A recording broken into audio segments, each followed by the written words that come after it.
Hi. It's really hot. It's really hot here today. We don't have air conditioning. In my room, the sun is shining directly on my window and I have the blinds down.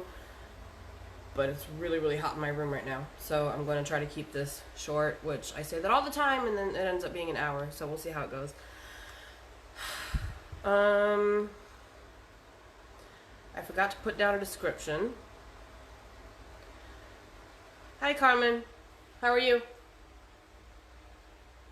Hi, Ramisha. I forgot to put down a description. This is a trigger warning video on pedophilia. Spirit's been wanting me to share something that I experienced for a little over a week now, and I'm actually really anxious about doing it because it's something I didn't really think I would be talking about.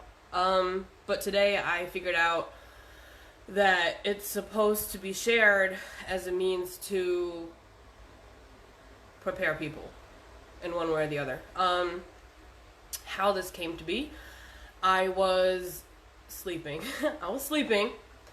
And I was having a dream, and then I kind of got pulled out of that dream, and in this next dream I had, I was seeing a little girl being groomed / conditioned to, yeah, I'm good. My daughter, she's got a cold. She had a fever the other night, but she's doing better now. I don't know if I have the cold too, or if it's just allergies. We thought it was just allergies until she had a fever, but it could still just be really severe allergies. You never know with us. But yeah, so I started to have this dream where, and I only saw people from the face down. I didn't see any faces. Usually when I have dreams, I see faces. This one I didn't. But the dream was about a little girl, she was 5, being sat on a man's lap so that she could feel him. And she was being told to squeeze tight down there. Now, I woke up from this dream because, one, my daughter kicked me. And then whenever I was, waking up from the kick, my Facebook Messenger rang. And then I checked the messages, and it was somebody saying that they didn't mean to actually call me, but they wanted to message me about something. So we got into a conversation, and when I told this person about that dream, it triggered a memory for this person. It triggered a childhood memory of that same thing happening to her as a child. That's when I received the message, this is why we want you to go live. When we experience sexual abuse as children, a lot of it gets kind of buried away. And some people, they don't remember. So apparently I'm supposed to trigger memories, which I understand the purpose is good, but it's also really fucking terrifying for me because I also have repressed memories and I'm not sure what might come up. Anyways, sorry. What they want me to tell you is about my ex-husband. I got married in 2006. We didn't know each other for very long. We got married quick because, when you know, when you're in love, you're in love, and he was in the military, and he was supposed to leave Germany, so we were like, well, if we get married quicker, then, I can go with. So we got married quick, and then the paperwork got extended for him to stay two more years. Got married September 2006. Had a baby October 2007, so I was pregnant in January is when I got pregnant, found out February. And then in April 2008, CID came to my door, Criminal Investigations Department of the military, and they said that, let me backtrack. I was at a neighbor's house, and my husband had called me saying, hey, I'm at the MP station, I'm not sure what it's about, but just so you know, I'm not going to be home at the normal time. Okay, cool. We thought it was about somebody's car that the person had moved, and we had power of attorney to ship their car, and something went wrong, so the car was sitting in a spot where it wasn't really supposed to be sitting because he couldn't move it. Because we had to redo the power of attorney because they had written down something wrong with the VIN number of the car. So he thought that it was about that vehicle. So CID shows up at my house, Criminal Investigations Department, shows up at my house. I'm holding my baby, and the sergeant that came along with them, no, he didn't come until later, my bad. Anyway, so the guy tells me, yeah, Jones. And I'm like, yeah. And I thought they had the wrong person, right? Because there was somebody who had a similar name in the building who was visited by the MPs fairly often. So I was like, yeah, I think you got the wrong family, right? And then they read my social and his social and all this other information. And I was like, oh, yeah, no, that's us. Wow, I'm getting super dizzy. So they tell me that they had an anonymous phone call saying that there was child pornography on my husband's MP4 player, the Zune. I don't know if y'all remember that. But somebody made an anonymous phone call saying that they found that on there. I almost threw up on this person's fucking boots. Alright, I almost puked on a soldier. And I was holding my baby. So I hold my baby and I go to the bathroom. I get sick. And, you know, I'm like, that's not possible. Right? Like, we have a baby together. This guy has 23 nieces and nephews. And, like, I'm losing my shit. I'm mad as fuck, right? Because I'm like, yeah, that's not true, that's not true, that's not true. So they search my house looking for more shit. They take the computer. They ask, they say they can search the car or they can get a warrant because they had a warrant to search the house. So I was like, yeah, search the car. Like, do whatever you're doing. I don't believe it to be true. Later on, my husband comes home with one of the sergeants who actually had been friends with my dad for a very long time because they served together. So I kind of knew him a little bit, you know. And my husband sits down and he tells me that he admitted to the charges. He said that he pled guilty to the charges of possession of child pornography. I asked why. He said, I don't know. Then he said he did it to get out of the military. And then he said he did it to get out of the marriage. And I was like, I didn't realize there was anything wrong with our marriage, except for, you know, occasional fucking, you know, marriage drama, especially in the beginning, right? I had a high-risk pregnancy, almost died, so there was a lot of stress in the first year of our marriage. But I was like, what the fuck? So he was put on immediate orders to only be in housing during the daytime. He had to retreat and be in the barracks at night. To this day, I'm not sure whether or not he did it. I'm not sure. I don't know to this day if he had intentions of doing anything to any of the kids in our area, or if he did. I don't know any of this stuff. Me and him, we get along. You know, he's had a lot of ups and downs. He's gotten his life together, which I'm very proud of him for doing that. But there is still that whole not knowing, because there were lies after lies after lies back then. At one point, I thought someone else maybe had done it, because we were the kind of neighbors who would, you know, let people into our home when we weren't home.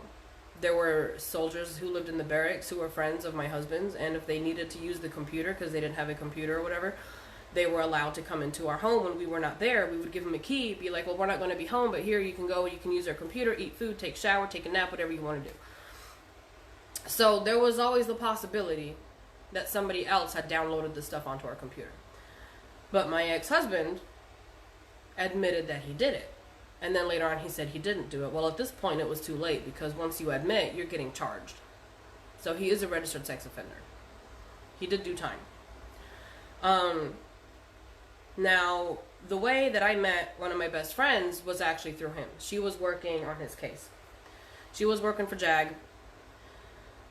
And me and her met and became friends. So, you know, she wasn't allowed to talk about the case, but I did one time overhear a conversation she was having with the attorney she was working for, and I did hear some things that I wasn't really supposed to hear. But the child pornography was on the computer. And it was a lot. And he had told me that he found it by accident or something like that, and that, you know, he got curious and looked up more because he got curious. And I said, okay, well, I understand that sometimes weird shit pops up, but for you to go in multiple times and not only look this up, but to download it and make a secret folder and hide it in that secret folder, and then hide that secret folder into another folder that, you know, I wouldn't look into because it's, you know, data stuff on computers that I don't understand. All I know is if I fuck it up, I delete the whole thing on the computer, right? So, like, he put a lot of thought into what he did with these videos and pictures. And the ages were infant and up. So this wasn't a specific age group. He was looking at all of it.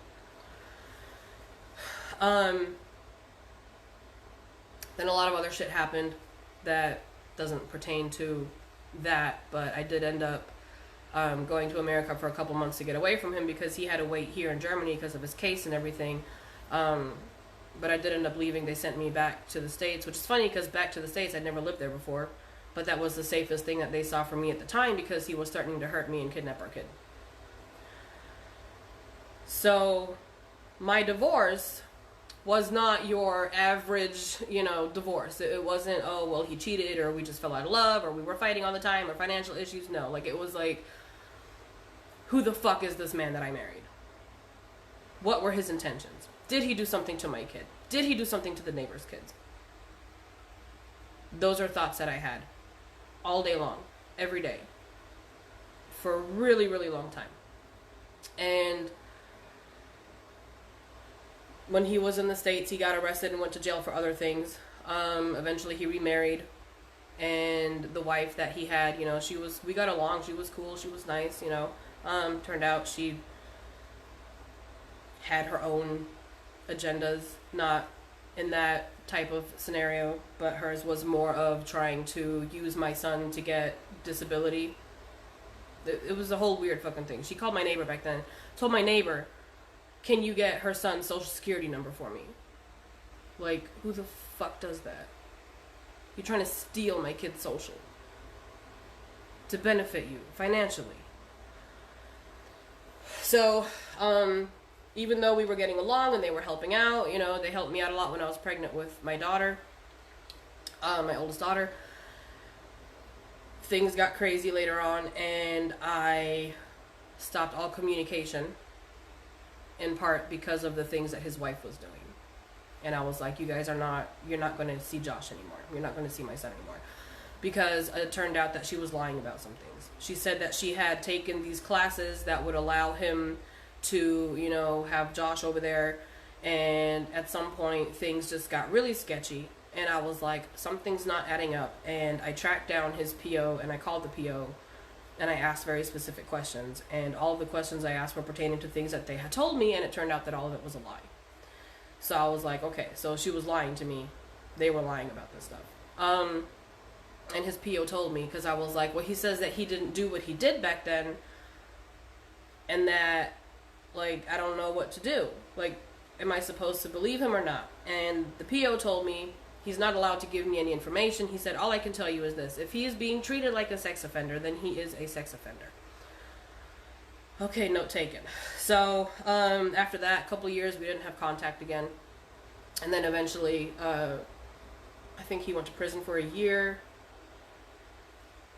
I think it was. And then whenever he got out, he got a job and everything, and he started paying child support. And I didn't even know he was paying child support. I wasn't even known. I already had a couple of payments on the card, which I had lost, so I had to order a new one, right? But that's when we started talking again, because I was like, oh, so you're out of prison. And he had contacted me to see, you know, how our son was doing. And ever since then, contact has been good. He's been, you know, paying his child support. He's, you know, been helping talk through things with our son and everything. And, you know, he's in a healthy relationship now. The first healthy relationship that he's probably ever been in. So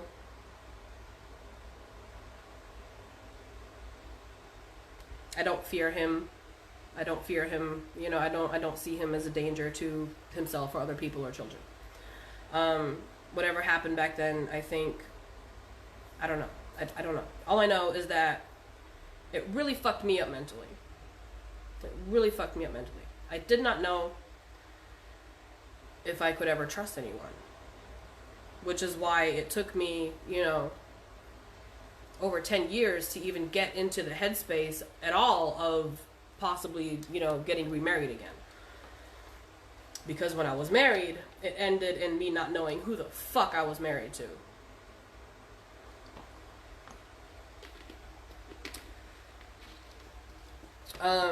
A person I was talking to earlier, where my dream triggered a memory for her, she had stated that she found information about child trafficking going on in her area.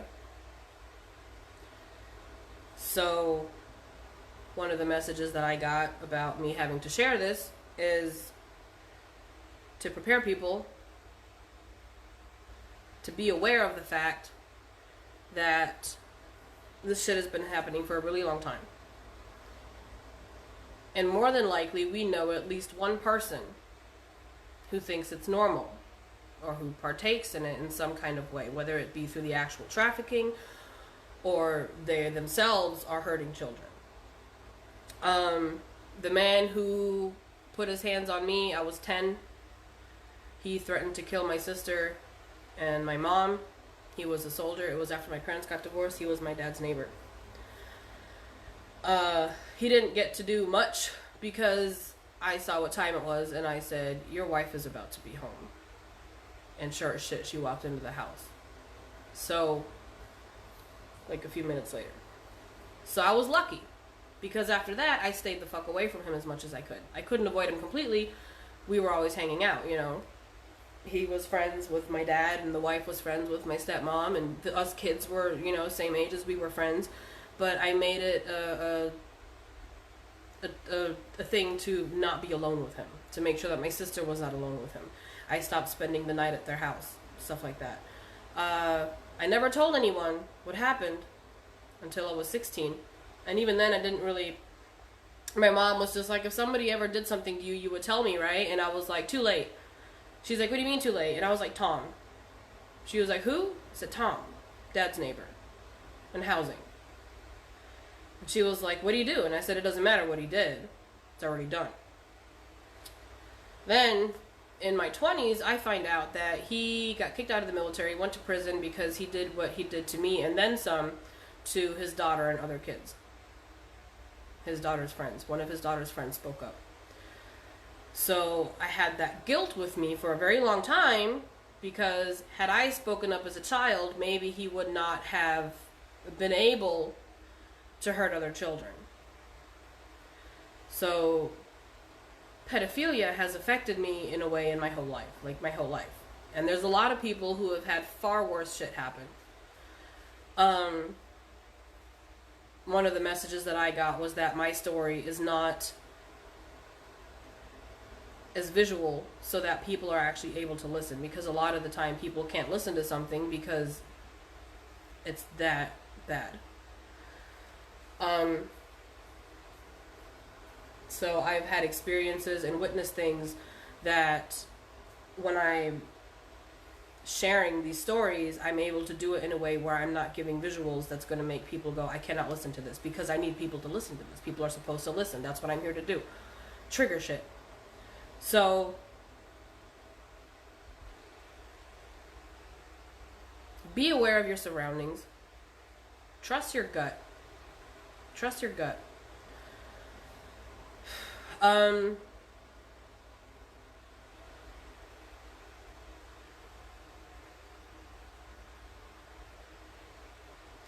we're doing shadow work, sometimes our internal fears will come out externally, right? We will see things or feel energies around us. These energies that we feel around us, if they are fear, it's possible that one, it's someone else's energy we're picking up, but it's also very possible that it is our energy being externalized. So we think it's something else, but in reality, it's us. Like poltergeist. Poltergeist is a haunting Yeah, whenever doors are slamming and pictures fall from the walls, but the poltergeist in itself is actually energy that comes from a very hurt person. The energy of a human being is responsible for these hauntings, for the poltergeist. So that's kind of what that is.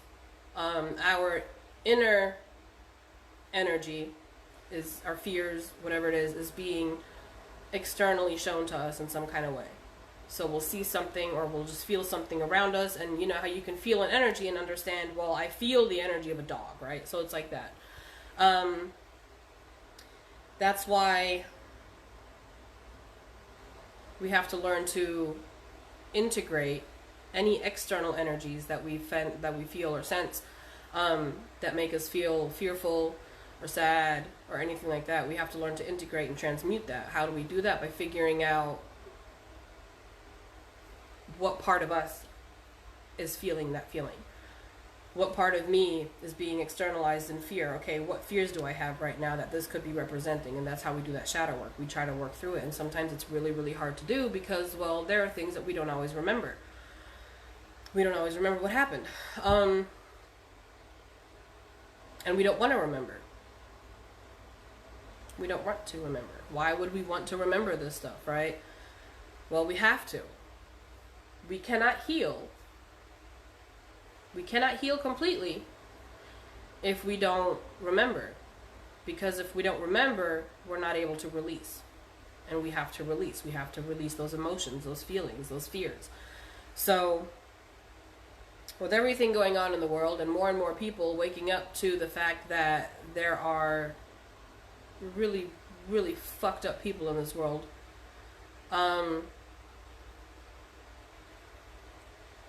be aware that it might be closer to home than you think. It might be closer to home than you think. And I think that as we become more aware of things, as we recognize the universe talking to us through signs and symbols and experiences, that we will recognize certain things. Like whenever I heard that interview with Shane Dawson, he's a YouTuber who I didn't know until a couple years ago when I was in my dark night of the soul. He was one of the people that I watched, and he kind of helped me, you know, get out of my funk. He helped me find my laugh again because him and his friends are really, really funny. They have a really weird, dark sense of humor, and I love it. So when I heard that interview about him talking about children being sexy, I was like, I cannot support Shane Dawson anymore. Like, I cannot watch his videos anymore. I can't do that. I cannot support someone who looks up child pictures and says that they look sexy. I can't do that. And when that happened, I realized that was only one. I realized that that was one personal connection. That was a personal connection for me because of how he influenced me during my dark night of the soul. Of all times, right? Of all of the things that it could have been where he could have helped me out of a funk, it had to be during that darkest part of my life, right? So I was associating him with a light because he helped me find my laughter. And then you get hit with this information, and it's not a rumor because I'm hearing his voice saying these things. And I don't know how to explain it, but basically what came through to me was, you know, this is only the beginning. This feeling that you have right now regarding Shane Dawson, you're going to have over and over and over and over and over again because this list is endless. And I'm not just talking about the elite and the rich, and I'm talking about in general. I'm talking about people in general. There are people who we know or have known who think it's okay, who think it's normal, because we've been conditioned. My son showed me a YouTube video where this guy had a baby in a stroller, and he gave the baby a gun, a toy gun. I don't know if it was real or not, but the joke of it was, oh no, a baby with a gun. And I told my son, don't watch that shit ever again. And he was like, it's funny. And I said, no, it's not funny. It's conditioning you. It's conditioning you to see that children with weapons is funny, that it's okay, and that it's not a problem. And that's a conditioning right there. That's a conditioning to show you that this is funny. It's not funny when a child has a fucking weapon. It's not funny to point a weapon at a child, which is what was also done in the video. I said, no, you don't watch that kind of shit. That's bullshit. Don't do that. It's conditioning you. So there's a lot of stuff out there that we don't recognize it as conditioning until we actually wake up and we start to see the bigger picture in things.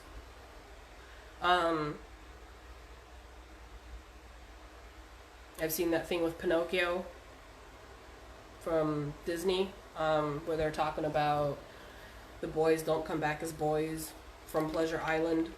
As a kid, I never would have figured that out. But as an adult, when you know what you know, and you've done some research, or as in my case it was handed to me, then you kind of see beyond that. Now, I understand that Disney has a lot of sexual stuff in it to condition children, but I also understand and see that over the past couple of years, the animation has also changed. There's still that conditioning in there, but there's also a lot of spiritual awakening kind of stuff going on in there. So I feel like basically if you watch a Disney movie, if you watch a newer Disney movie like the Frozen movies or Moana, you're still seeing some of that conditioning in there, some of those jokes or something kind of off to the side, those adulty like jokes. But you're literally watching how somebody who's working in Disney is able to put that spiritual aspect in there as a bigger picture. So the conditioning is being switched. I don't know how to explain it, but I see that happening within Disney. So somebody in there is woke, as we like to say, right? And they're doing what they can. And that's good. So whoever takes over Disney, I hope it's the ones who are putting all that spiritual stuff in there for people to understand. For the kids to grow up with, you know, the conditioning, the knowing that the answers are within. And not with the knowing of Pleasure Island. Yeah, I don't know. I guess that's it. I don't know how this triggers people whenever they watch it. I don't know if it's gonna help them unblock memories.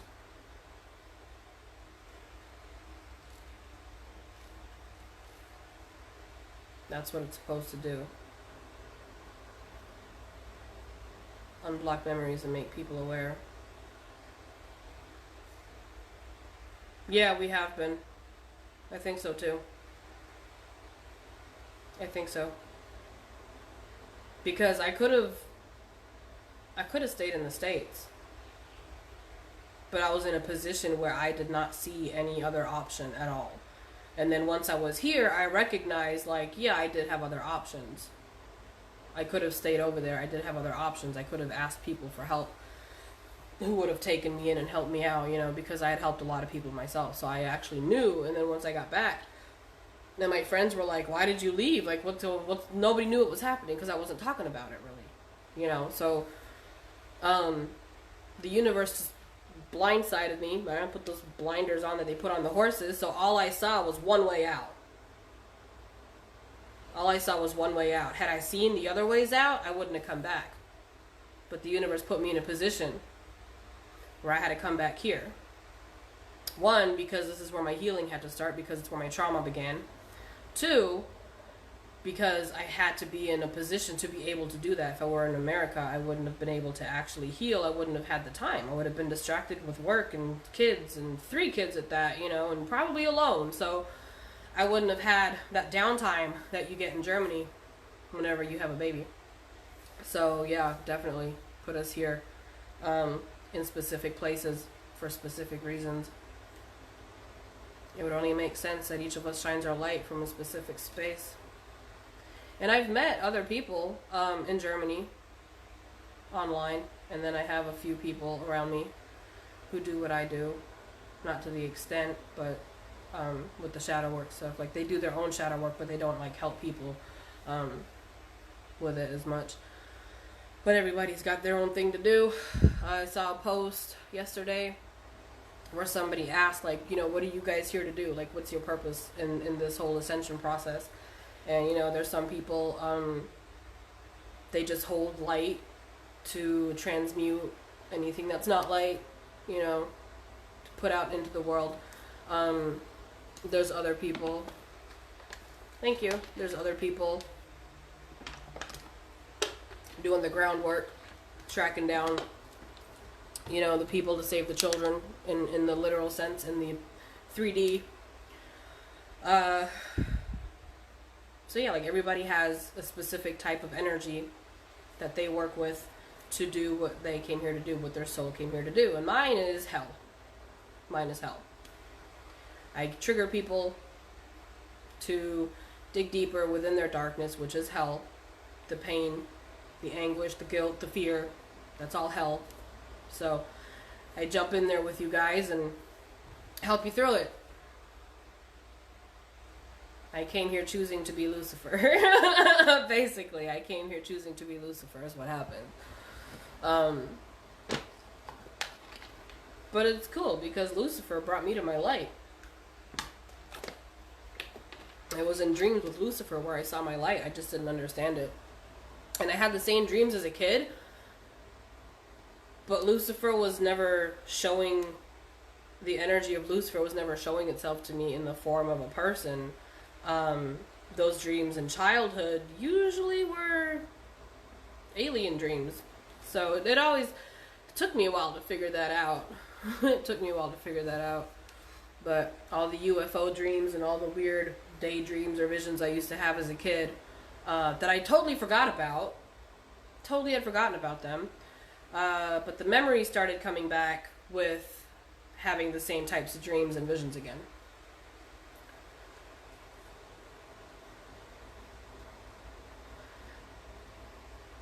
I think we did have people like us back then, but I think it was a lot less, for one, but I also think that we didn't have the technology. You know, like if you look back in the biblical times, Jesus was not the first one to do what Jesus did.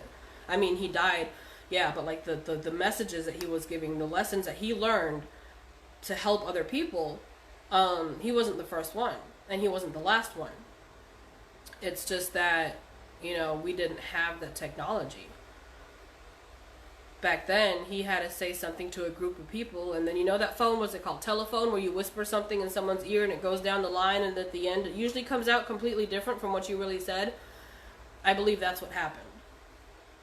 That's what happened. Jesus sat there and he gave a speech to 100 people, and then 100 people went and told it, you know, however they perceived it, and then it just changed and changed and changed and changed, and then eventually people who wanted to keep things a certain way for their better being, right, usually involving power and money and control, well, then they went ahead and they made more changes, and there you have the modern day Bible, which a lot of it is bullshit, right?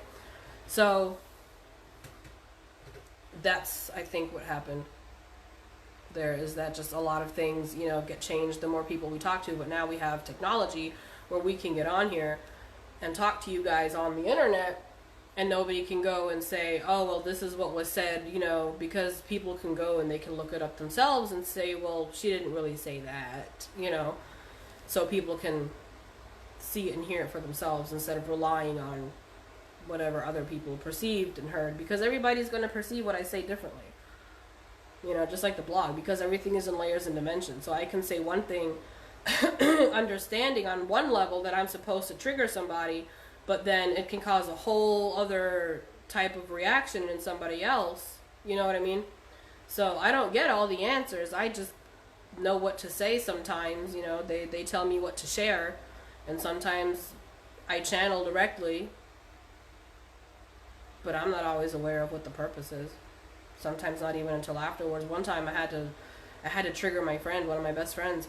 I had to trigger one of my best friends, and she got so mad at me, and she sent me a personal message. She was like, I'm tired of you trying to ridicule my religion and my belief, and da-da-da-da. And I was like, I'm really not. Like, that wasn't my intention. I'm sorry. And then after that, I understood that I had to trigger her to make sure that she was steadfast in her belief, because it doesn't matter what you believe in as long as you believe in God and the universe as love. As long as you believe that there is that greater power there that you know, that is there. And we believe in the kindness and the compassion and the forgiving aspect of what we are, that's being steadfast in your belief. So the religion does not matter. The spiritual practice does not matter. If it comes down to love and you are steadfast in whatever belief you do have, then you're good, right? We're good. And that was one of the things that for some reason they wanted me to trigger her. And I guess it was 1, for me to learn the lesson, and 2, for me to understand that she's safe from all the shit that's going to be coming. Because, you know, one thing in the Bible that is not bullshit is Revelation. It's not bullshit. It's happening right now. You know, it's just that layers and dimensions of things, we only perceive one little part of a huge dimensional picture, so we don't see it exactly for what it is. Somebody was like, well, Jesus will come back when there is no moon and no sun in the sky. And I'm like, okay, cool, but you do realize we have solar and lunar eclipses multiple times this year. The moon will be red. Yeah, we've been having red moons, right? So, like, all of these things have to be seen in several different ways. And the Bible has astrology, astronomy, biology, psychology, science. Like, spirituality and science go together. They go together. They belong together. Because a lot of the things in the Bible are not from a spiritual sense. They are a scientific aspect of things. But they're written in a way that people don't understand it's science. So, you know, for somebody to be like, oh, well, I believe in science. Well, if you believe in science, you believe in spirituality. Because they go hand in hand. One does not work without the other. Why is that? Because the universe is a really, really, really big place. We are not able to understand how big it really is.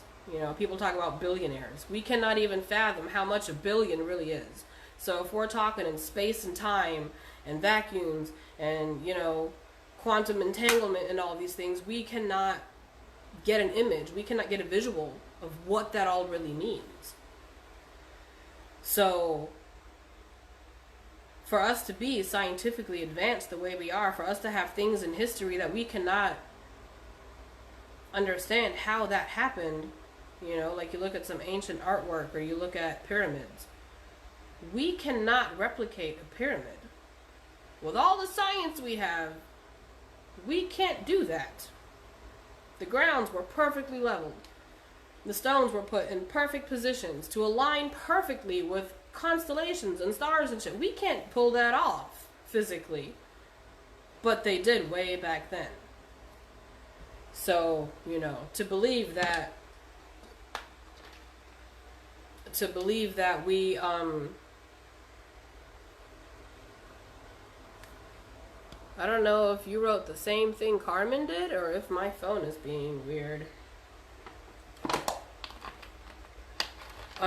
But yeah, so like to believe that in this huge universe it's just us humans. No. No. No. Nope. And here's the thing.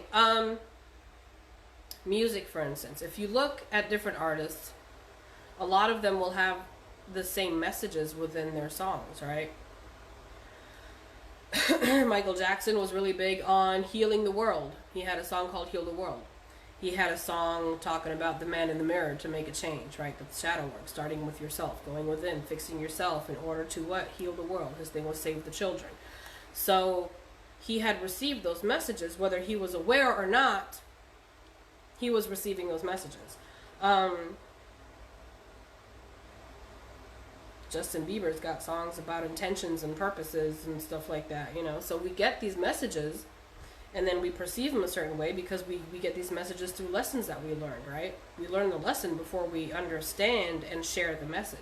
And that's what Jesus did. He had to learn those lessons before he was able to share. So when you look at music and you look at art and you look at movies, you will see where these messages come through over and over and over as these cycles. Because that's always what happened. And when we don't know that we're receiving these messages from our higher self, we just think we're having a really cool idea. You know, I'm having a really cool idea. Well, it's not a really cool idea. It's your soul talking to you. And the thing with the higher self, you know, some people perceive the higher self as a guardian angel, or, you know, and just your soul, whatever. But the energy communicates, right? The more we go within, the more we figure things out, the more we're able to communicate energetically with whatever consciousness we are connected with, right? So, you know, we'll have dreams, visions, messages, whatever, that we perceive to be coming from, you know, God. Which, you know, that's pretty much what it is, right? The different energies, the different consciousnesses all derive from the same consciousness. But really, if you want to put a word on it, it's telepathic communication is what it is. Because I can sit here and I can ask a question and get an answer, right? So I'm not sitting here going, you know, hey, Jenna, what's going on in your shadow? Why aren't you figuring it out? I go, hey, higher self, I need some help here. There's something going on. And then I might not get the message immediately, but, you know, in some kind of way, eventually, if I'm not seeing what I'm supposed to be seeing or understanding what I'm supposed to be understanding, things will come up where I'll be like, oh, okay, I caught that. Let me go into that some more. And then the message will come together, just like today, where I realized that the dream and that person hitting me up and how that all came into place was to show me why I need to go ahead and do this live, which I have been postponing this whole freaking time. Because I've been procrastinating is what I meant, not postponing, but same thing really, right? It's because I didn't know why I should share that. I didn't know how it's going to affect me or other people. But then today I was shown, this is why we want you to do it. Trigger a memory. And let people know it might be a lot closer to home than you think. And I was like, okay, I can do that. That's fine. Like, I get that. Cool. We'll do that. So, I did it. And I don't feel anxious or nervous anymore. I feel really lightheaded, though. Super lightheaded. Which is, for me personally, a sign that I'm in contact. When I used to channel messages, I never had any physical sensations, because usually when I was channeling messages, I was either stoned or drunk. So I wouldn't have been able to realize if I was having any physical sensations, because, I mean, if you're stoned or drunk, you're feeling kind of floaty anyways, right?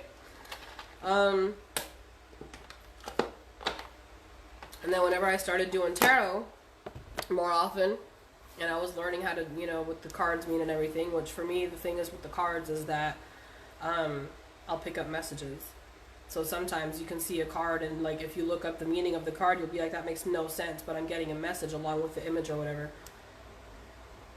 Yeah. Yeah. Telepathic communication with the higher self. That's what that is. That's what it is. But also to other higher selves. To other energies, to other beings. I've had conversations with somebody where I was able to recognize it was my higher self speaking directly to his higher self. And I was like, whoa, that's so cool that that just happened. Because the conversation that we had, if you were to have this conversation with somebody, it would be like, why are we, like, this is a weird fucking thing to say. But the way we had that conversation and the way things went, it was just naturally flowing. Like, it was a totally natural conversation to have and a total normal way to fucking look at everything. But I recognized that was my higher self and his higher self having a full-on conversation, and me and him were just the vessels, just like, yeah, go ahead, whatever. He's not spiritual. He doesn't even know if he has a soul. He's like, I don't even know if I believe in the concept of having a soul. And I was like, bullshit. Bullshit. Because he is so in alignment. So in alignment. Completely unaware. Which was how I learned the lesson that ascending and awareness have nothing to do with each other. Because everybody is ascending.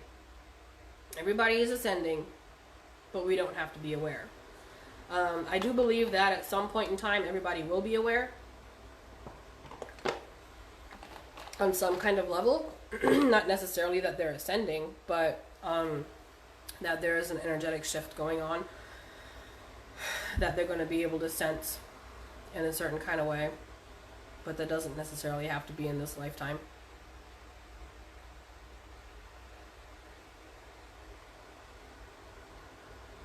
Or maybe it will be. Guess we'll see. Sarcastic asses up there. Yeah. I recently wrote a blog where I was stating that if somebody thinks they have to be perfect in order to be loved by God, it's also a projection or a reflection showing that they think they have to be perfect to love themselves.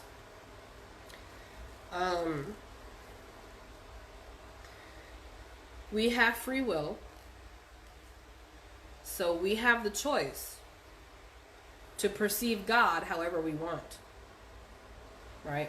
We can perceive God as a mean, angry dad, sky daddy, right? We can perceive him as punishing us for not doing whatever we think he wants us to do.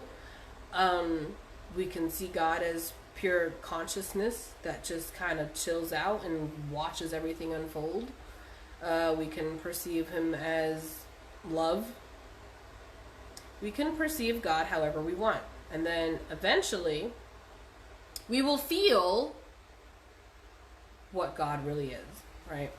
And even then the perception is still going to be different. But that feeling is going to be the same. That's why I tell people, step out of your head and into your heart space.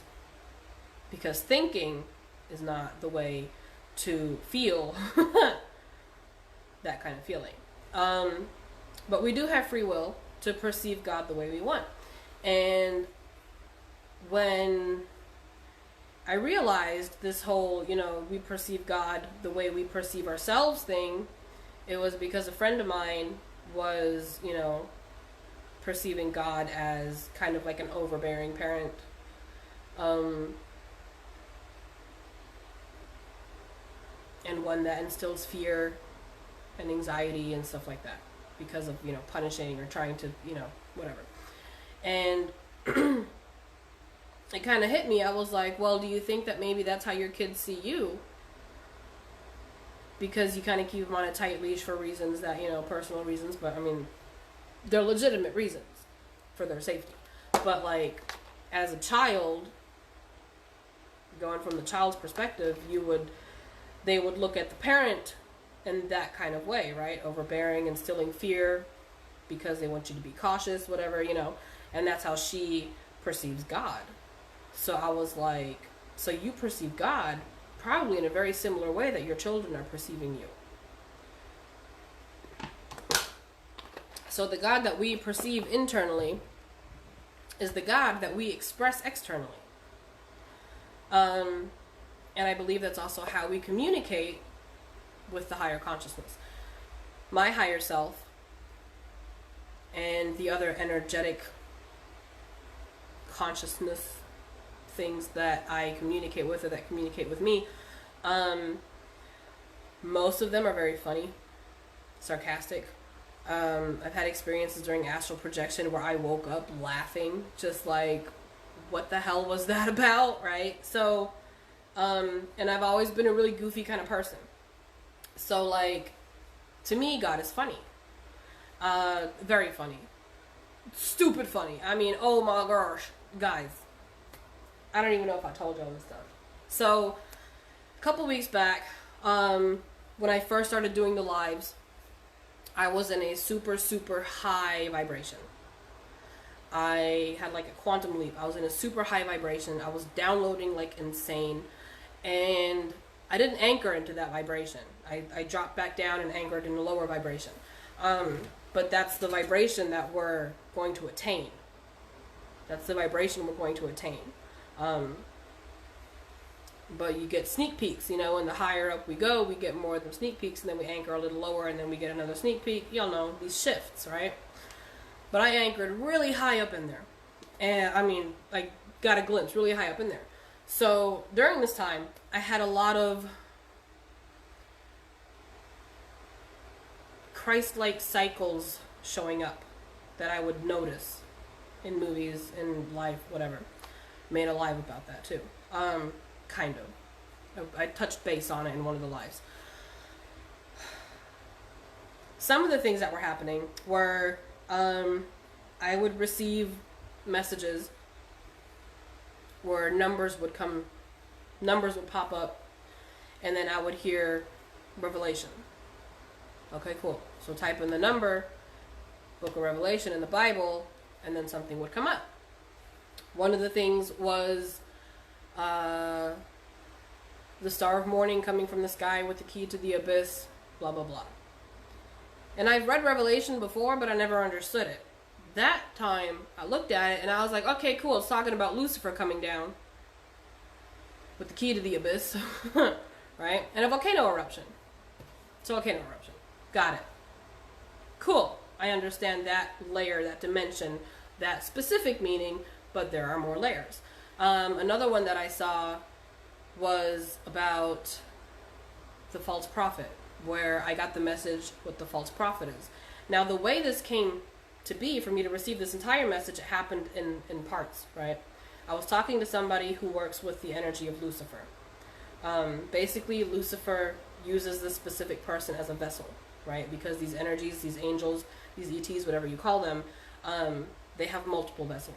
So if you recognize that your guardian angel is Archangel Raphael, it's not that he's only working with you. There's multiples. We don't have that many angels to be working with 8 billion people, one angel per person. That's not how it works. They access each other. That's why I've had Lucifer come to me, and Lilith, and like all these other entities, beings, gods that we see and hear about, you know, because they all share specific aspects of what we need to know or who we are. It's all the energy. But I had spoken with the vessel, one of the vessels. Yeah, it will become a permanent vibration. What's happening is we are going into the 5D, and then we kind of hang around a bit, and then we go back down, and then the next time we'll go, you know, we'll anchor in at a higher level, because it's kind of like an adjustment period. We kind of go in there for the adjustment to kind of see this is how things are going to work, and then you come back down. This last time I was in there for weeks, and it was the longest and the highest I've been in that vibration, and I barely slept. I didn't eat. So like the whole we don't need food thing, it's true, we don't need it. But I would force myself to eat, because I was going on walks and I would feel kind of, and I had the whole floaty thing like I have now. So I was very cautious. I just like eat a banana, and even that, my stomach would be like, we don't want this. Like it'd be angry because I try to eat. But yeah, so we anchor in a bit lower, and then eventually, you know, we go back up there. But so I was getting these messages, and when I was talking to, I'm gonna say Lucifer because I don't want to put her name out there. But she was channeling a message from Lucifer saying that humans have made a new god, right? Technology has become the new god, and that needs to be changed. And I was like, yeah, I totally get that. I totally see that. End the conversation. Didn't think about it anymore. A couple days later, I have numbers coming up in my face talking about the Bible. Okay, cool. Google. Love Google, right? Put those numbers in there, type in Bible, and then a thing comes up talking about a false prophet. And I read it, and then I heard the word media, and then I remembered that conversation that I had with the Lucifer channeled message, and I said, holy shit, the media is this false prophet that the Bible talks about. Why? Because humans worship technology. We've made technology our new god, our false god, and a prophet is a messenger of God. So a false god, technology, the messenger of technology is the media, false prophet.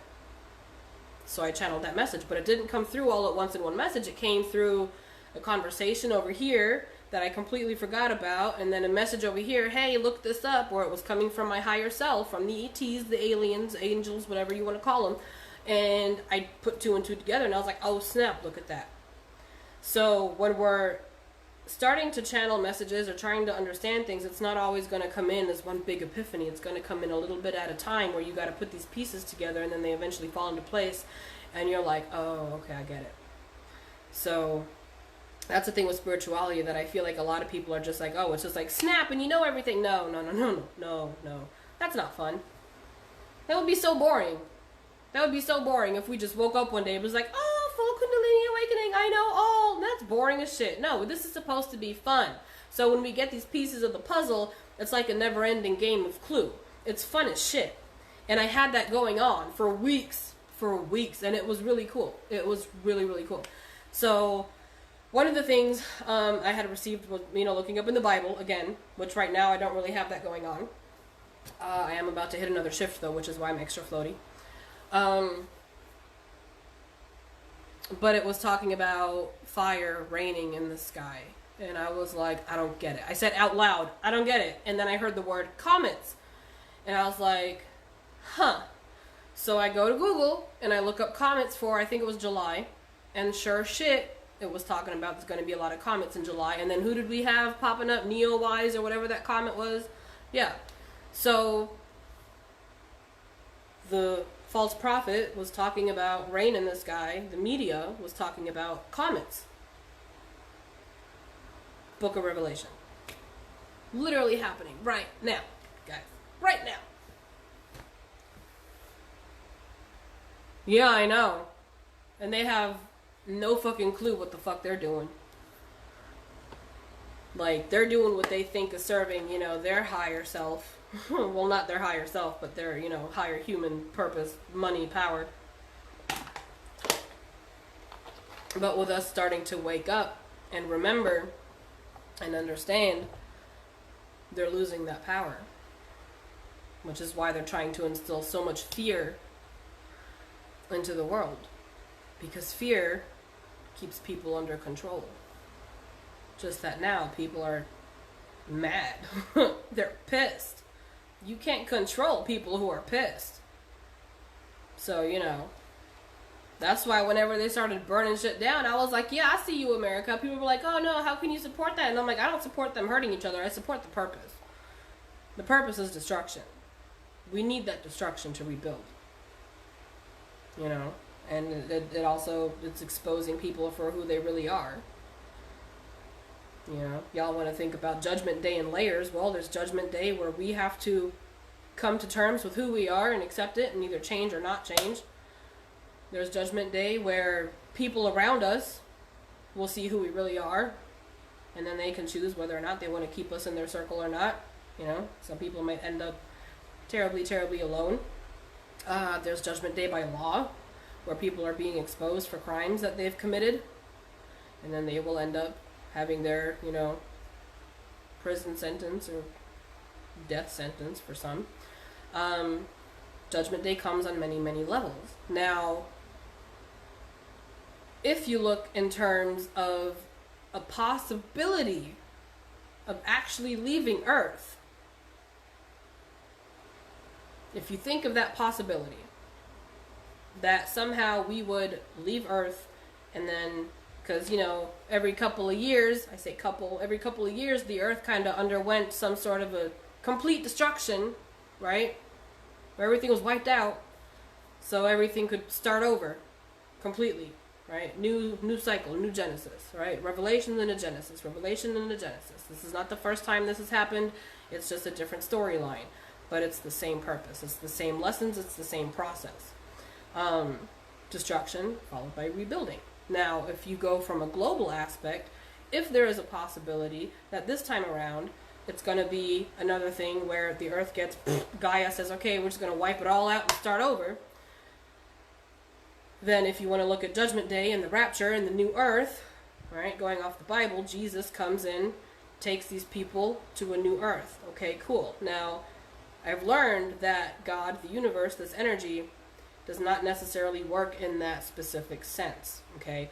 The energy of consciousness that we derive from is actually a very logical energy.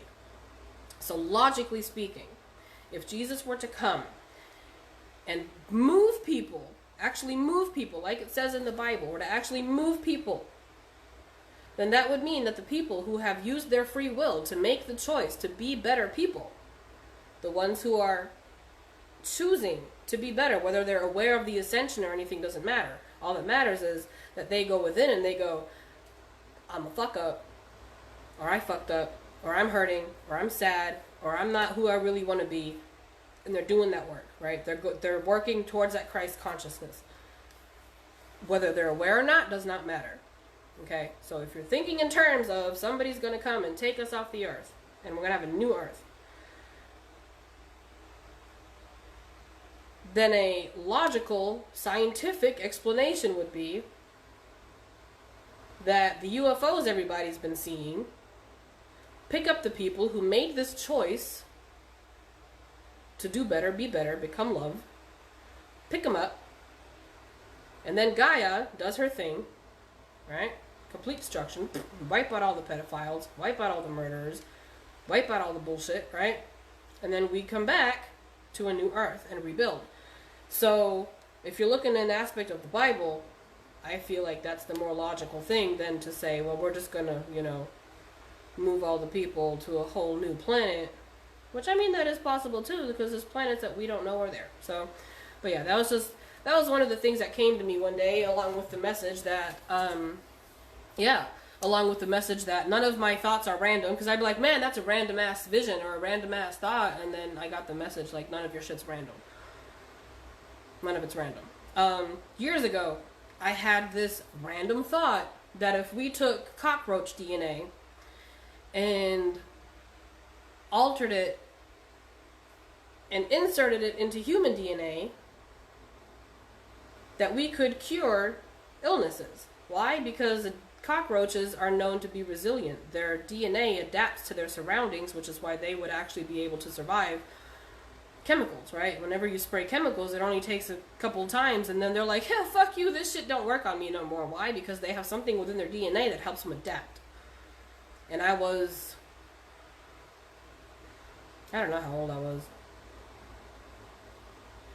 I had pneumonia. I was in the hospital with pneumonia. Had a heart infection from it. And I had that thought.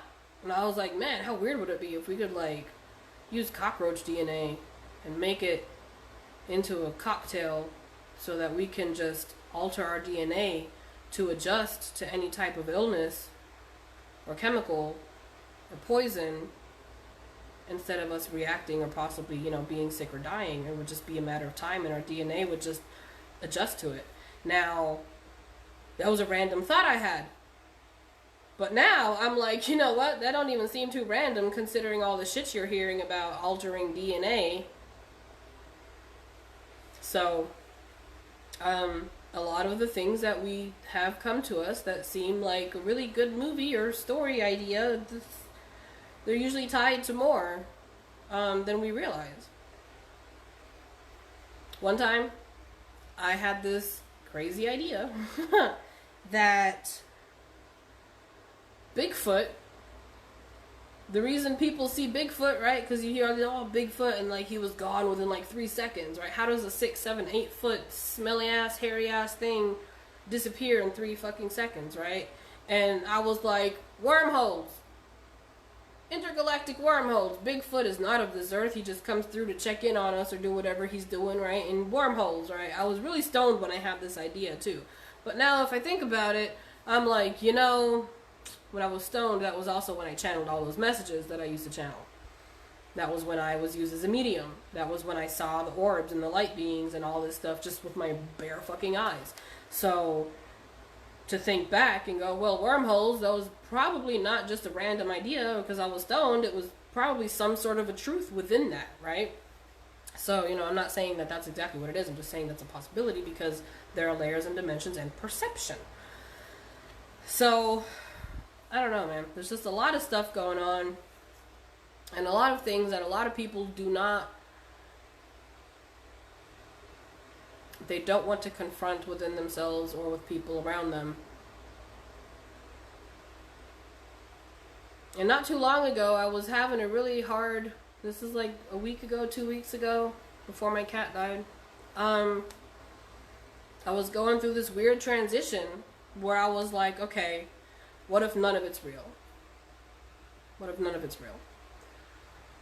What if every single thing I see, every single thing I feel, every single thing I hear is just me?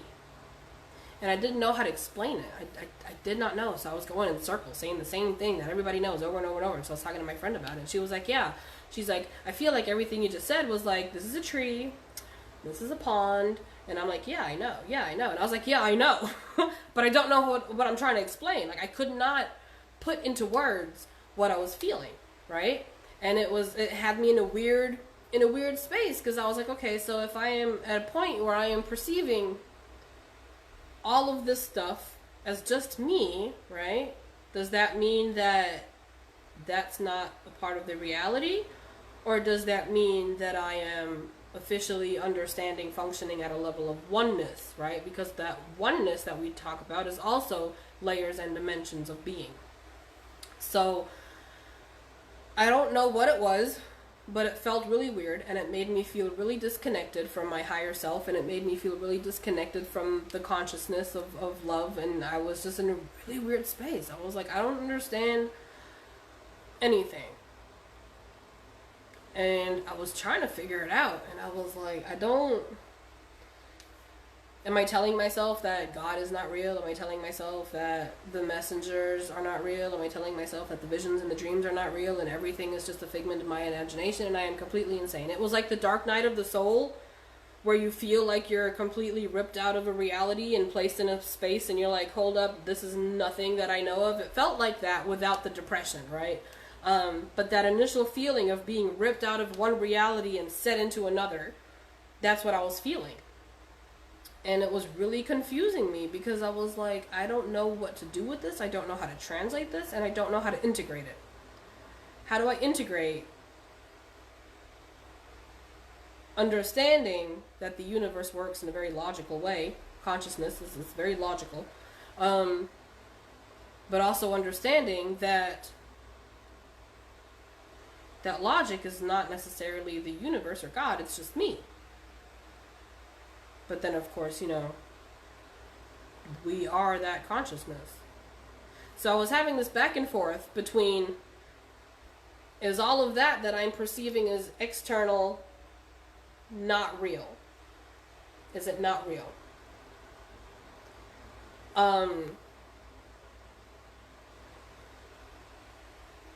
Which would mean the aliens, the UFOs are not real, right? And that's what I was trying to wrap my head around, because I'm like, I fucking see them. I see them. I've seen them in my house. My kids have seen them. My sister's seen them. Are we all crazy, right? Like, am I externally making everybody else crazy? And I don't talk about these things to my family like that, right? So my sister, she didn't tell me that she saw them. I channeled a message, and I asked her, what did you see in your dream? And then she told me what she saw. She was like, how did you know that I had that weird dream? And I was like, well, because they just told me. So it was a channeled message coming through, and I told her, and she was like, yeah, that's right.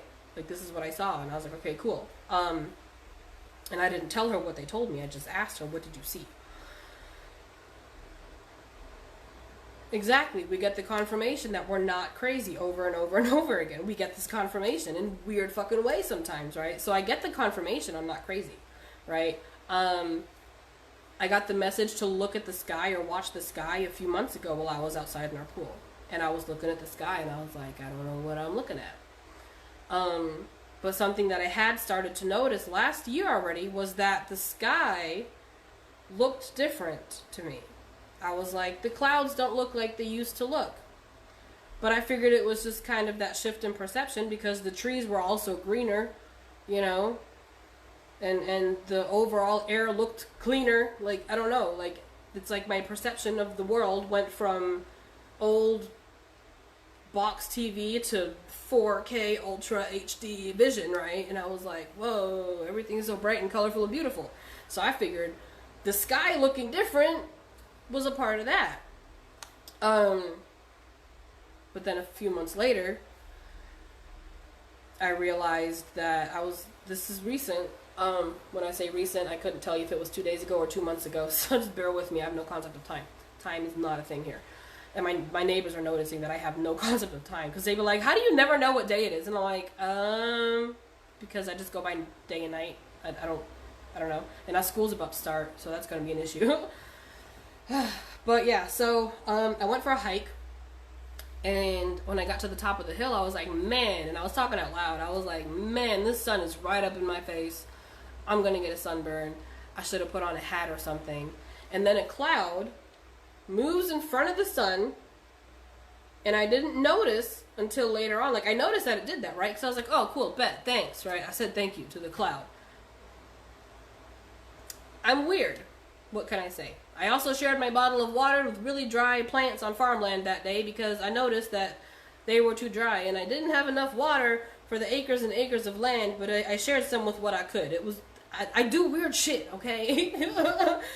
But I was like, here, man, have some water. Grow. Sorry I can't give the rest to the other ones, but I need water too. So it was, I don't know. Anyway, so when I get home, I get in the pool. And while I'm in the pool, I'm floating on my back, and I look up, and I see that that exact same cloud is still covering the sun. And this was an hour walk, and the cloud had not moved. It had not changed in shape, nothing. So I'm just kind of staring at this cloud, and I go, holy shit, is that you? to my Pahalia, the one I talked to. I was like, oh shit, is that you? And I'm staring at this fucking cloud like an idiot in my pool in broad daylight, talking out loud to a fucking cloud. And so I'm doing this, right? Looking up, and I go, is that you? No way. Like, I'm crazy. I'm swearing to myself I'm crazy. And then I tell them, show me if it's you. Like, I'm losing my mind. Show me if it's you. And I kid you not, I see this cloud lowering itself. And I'm like, I don't believe you. I don't believe you. I didn't want to believe it. I didn't want to believe it. So I had a conversation with the cloud. I hear Pahalia laughing. I say, fuck off, right? I go in the house to get showered and changed and whatnot. And I get on my phone, and my friend tagged me in a video on Facebook where somebody was showing and explaining on a scientific level why the clouds look like clouds when they're not really clouds. So that was an immediate confirmation that me talking to a cloud, where I was like, I'm not talking to a cloud right now, where I was right. So yeah, we get those confirmations. Thank God. Because if I didn't get the confirmations, I would not be on here right now sounding like a nutcase. Because when I started my lives, I didn't know.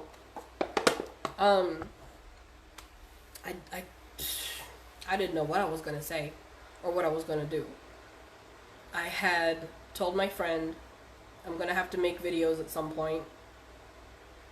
I just knew it because the blogs, you know, because if I'm writing one blog about self-love, but I'm only going into one aspect of it, one layer of it, you know, and then I post it into groups, and then they're like, oh, well, what about this and this and this and this and that, right? And I'm like, I already know all of this and this and this and this and that. It's just not something that I put in this specific blog. So it was reaching a point where I'm like, I would have to make them really, really long in order to explain the full extent instead of just these layers, right? Or the people would actually have to go through and look for the other blogs or read the whole thing, which is a lot. So I was like, I'm going to have to make videos for the sake of expressing myself properly. And sure shit, the next day, I think, I am called to make a video and put it on YouTube. So I was like, okay, I'll do it.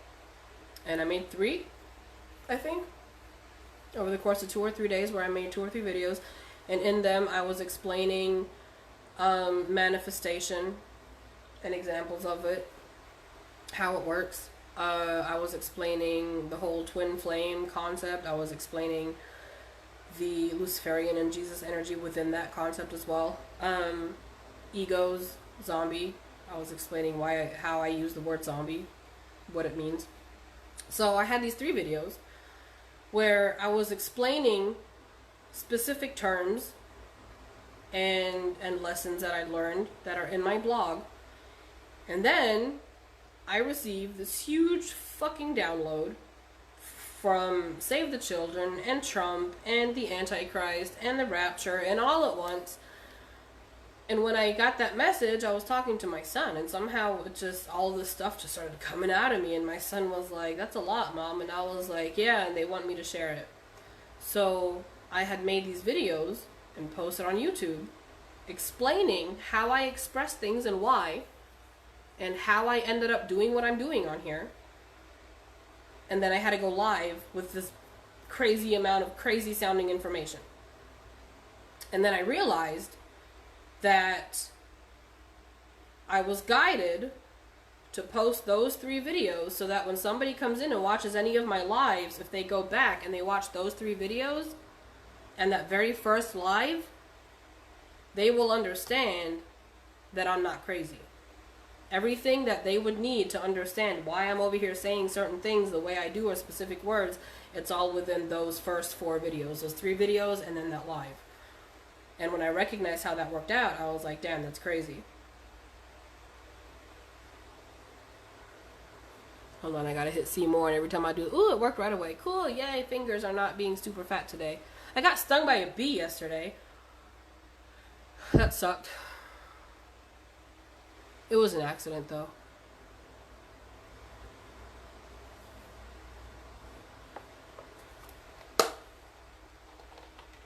Shit. Oh my god, yeah, I love to do that. Every time I'm driving out to my grandma's house, there's a really beautiful view. And I always scream, "Isn't she beautiful?" And my son is like, "Who?" And I go, "Our mother." He's like, "What?" I'm like, "Mother Earth, isn't she beautiful?" Yeah, I was stargazing last weekend. My friend was here. Well, he's like neighbor's friend, but he's my friend too now. But like, we were talking, and my neighbor goes, "Man, I wish I had a girlfriend, because then I could like stargaze with her." And I was like, you don't need a girlfriend to stargaze." I was like, I'm gonna stargaze by my damn self. So I got a blanket and I lay down in the grass. And as I was laying there, I saw a shooting star. And I was like, "Oh snap, a shooting star." 5 minutes later, I see another shooting star. And a shooting star is really just a meteor. Or meteorite, whatever the difference there is, right? But that's all that is. But I saw 2 of them. And I was like, that's so cool. Because I never see shooting stars. And then I got to see 2 back to back like that. I was like, that was awesome. So yeah, I made wishes. I made wishes for the collective. See how those turn out. But yeah, it's really cool. And we get the confirmation. And the world is definitely beautiful.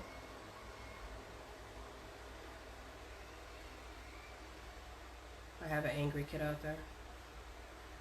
One of them's always angry. You know. Fun stuff. But yeah, I guess that's that for today. I don't know.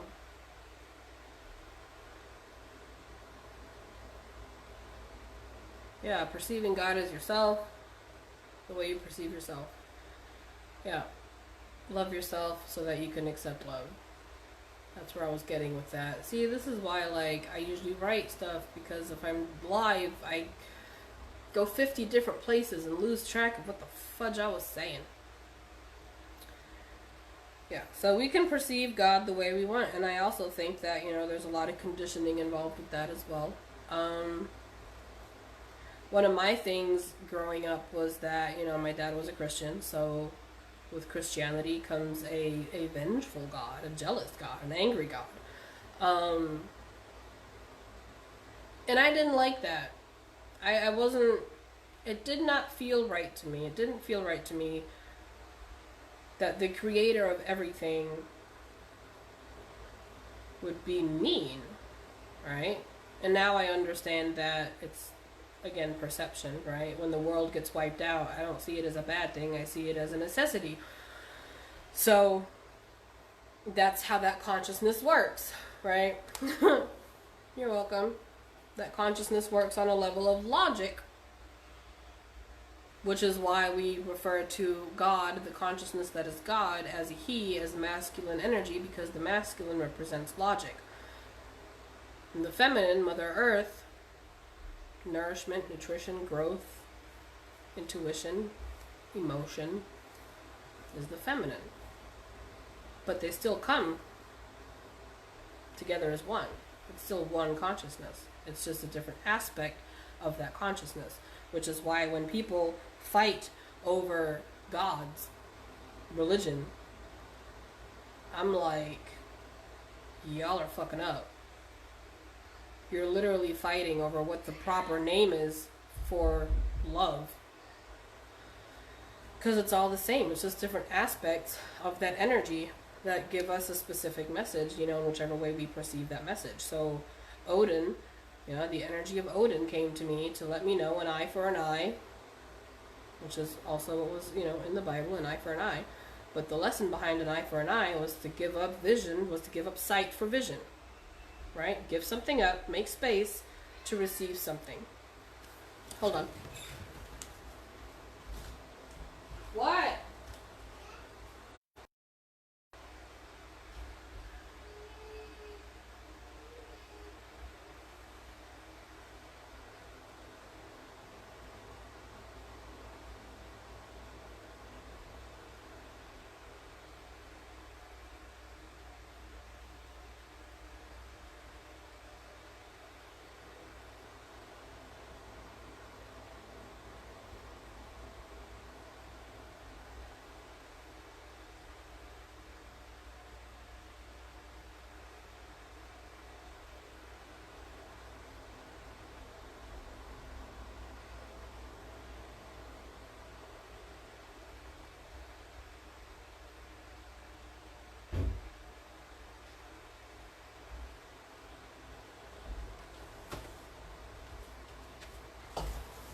Sorry.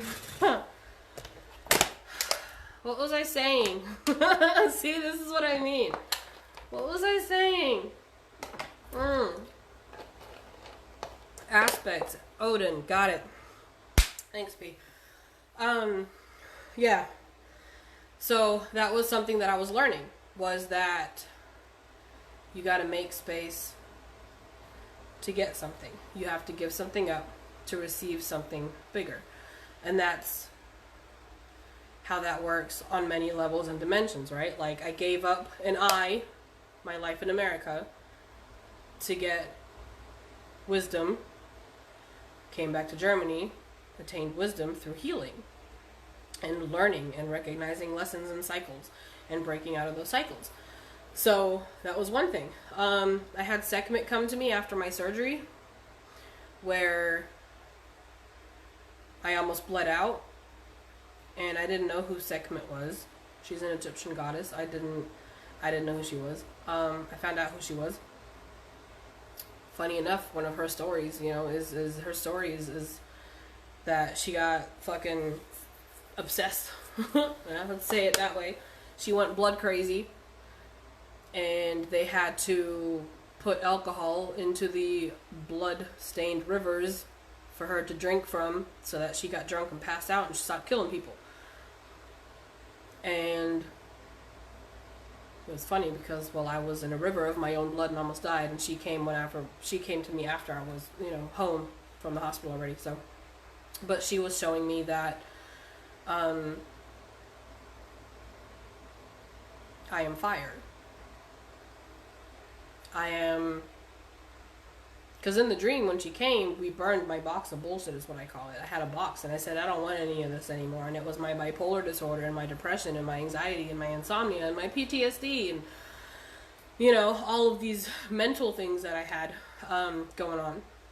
And we burned that. And she was an aspect of consciousness showing me that I am a warrior, that I am fire, that I am a force to be reckoned with, and that I will burn anything that's in my fucking way to becoming my higher self, right? So that was what she was showing me. Whenever Lilith came to me to remind me that I have to step into my feminine power, my feminine energy. I was too much in my masculine energy, right? So, you know, these energies, they come to us in dreams or visions, or even through a TV show where we might not even realize it, you know, but they're giving us these messages because it's a specific aspect of that energy, of that part of what we are. And when we learn to see it like that, we can pick up on the lessons a lot quicker. And it's fun. It's really fun.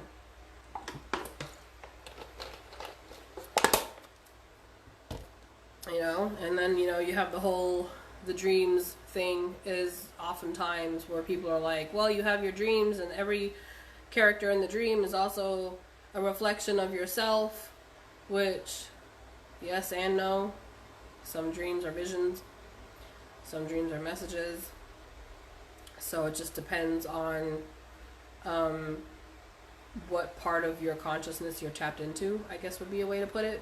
Other people would refer to it as a gift, right? Having the gift of premonition or whatever. Everybody has that, right? Being an empath, everybody's an empath. We all have that.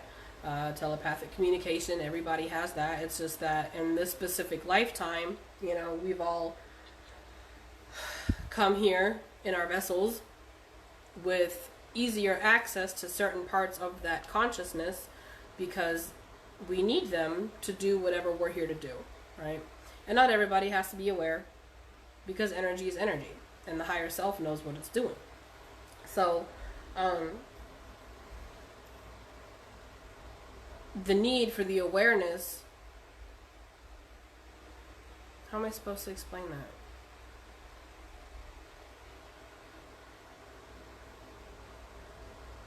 The need for the awareness is rising because there's so much pain. That's why people are becoming aware. That's why people are waking up, remembering, falling back into their body, whatever way you put it.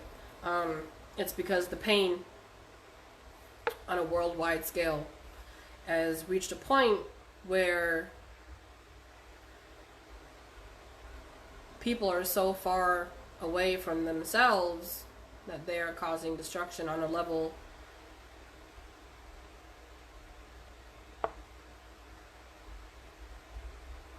what?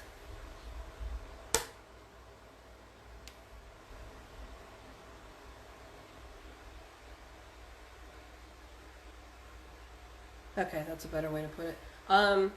They gave me a visual. We're falling into a hole, right? The collective has fallen into a hole. And the level that we are reaching as a collective is getting to a point where we would not be able to get back out as a collective. Basically, the world is going to hell. And the reason people are waking up and remembering is because if they don't, we're not going to get out. There are people who have to be aware to help the others when they start to realize something isn't right. So that's why the awareness kicked in. That's good to know. But I feel like we've already said that. I don't know. Maybe I did in a blog and I don't remember. Who knows? But that's what they showed me. They showed me humanity falling into a large pit. And it's never ending.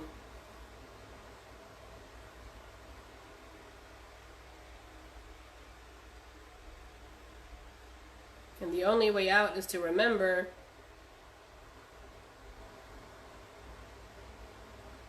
that there is a rope in the middle of the pit that they could grab onto, which is your light. But they don't see it in the darkness, right? Okay, so the visual I have, here we go. Okay, so the visual is it's a pit. It's a never-ending pit. People are falling, right? And in the middle of this pit, there's like these ropes, but they're light. But the reason people are not seeing them is because they're unaware of their light. So they don't see the light because they're in the darkness of the pit. They're fearful because they're falling. They're angry, they're in pain, they're sad, whatever it is that's keeping them falling. So they're not seeing this light. And now there's people who are becoming aware, right? So we're in that fear, we don't see anything, and all of a sudden we're catching a glimpse of that rope, that light, because it's a light rope, right? And we're catching that, we're going, whoa, wait a minute, what's that? Right? And then we kind of keep falling a little bit, and then at some point we kind of catch that glimpse again, and we go, wow, that's that thing again. And then we try to reach out for it, and that's when we become aware, and then we climb up that rope. That's the visual I got. So, that's what's happening. The collective has fallen into this pit, and it's not going to end. So the people who are starting to see the light go up. And then the more people do that, the less people are falling. And then the more people can start to help the others, because the more light comes in, right? Because like, see it this way, if you grab that light and you become your light on the way up, there's more illumination within this dark pit. So whenever people are coming in to fall into this pit, they're going to catch your light. So when they go in and there's darkness, they're going to be like, but I saw that light. I saw that light. And then they're going to catch a glimpse of that rope, that light, and go, oh, wait, what's that? That's that same thing I saw up there. And that's how that's working. It's an energetic thing. Which we explain over and over again in different ways. I think that's a pretty cool visual that they gave me. I like that one. Sometimes they try to give me words that I'm not like, I don't, what? So they give me a visual.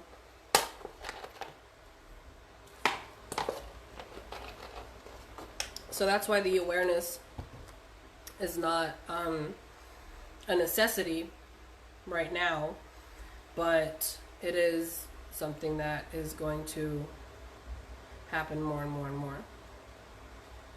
Because the ones who are aware are giving off a different light, a different vibration, so whenever the other people come across it, they recognize it on an energetic level.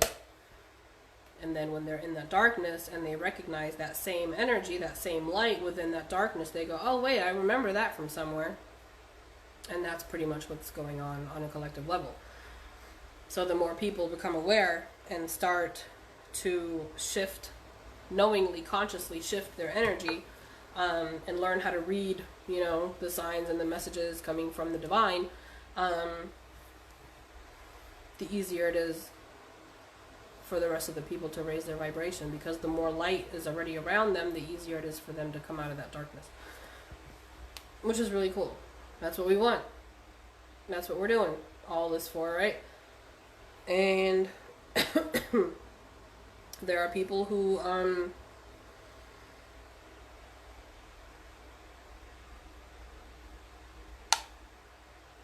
there are people who work specifically with the land. They're like beacons of light to help the earth heal on an earthly plane, the earth level, the planet itself. And then there's people who, you know, transmute energy of the collective to radiate light into the collective, because it's like a domino effect. There's people like me who go into hell, dive into hell. But I also transmute energy. I do that too. I didn't realize I was doing that until earlier this year. I got really bad anxiety and like fear, and I didn't understand why. I was like, why the fuck am I feeling like this? I felt like all doom and gloom all of a sudden, and I was like, I don't get it, because I was not in that type of headspace for a while. And then I had received a message about a purpose of some stuff and some people, and I started to cry, and then the fear and the anxiety was gone. And that's when I realized I was picking up on the collective, because this was when COVID started to happen around here and things were changing, and I recognized that I was picking up the energy of the collective. And that's when I had to really learn how to transmute energy that's around me. I've also learned how to discern other people's energy from my own, which again, this is all stuff that I just learned this year and the end of last year. Like this time last year, April, May, June, July, August. Yeah, this time last year, I was in the process of, you know, interpreting my dreams and figuring out that these dreams were about healing my inner child. And within a year, I've learned about ascension. I've learned about quantum physics, describing quantum entanglement, oneness of energy, how one energetic thing affects the other. I've learned about the Schumann resonance. I've learned about the purpose of people, acceptance, forgiveness, why isolation is needed, just all of these things in less than a year. And the things on my blog I learned this year, because I started my blog in November last year, which it was only my journal at first, and then I started writing, other things. And then when I switched over to the Facebook, everything that came after that, stuff I learned this year. So when we become aware, we're able to do the work faster, I guess, and we learn a lot more, a lot faster. So I'm still learning things all the time. And sometimes, like that last weird integration thing where I was really confused, like, is all of it not real? Like, is it all just me? Am I crazy? And, like, those are phases. Those are phases and lessons and integration periods and body adjusting and energy shifting. And it's like a crazy freaking process. It really is. But it's also really cool. There's like physical purging sometimes. Like you'll get weird skin rashes.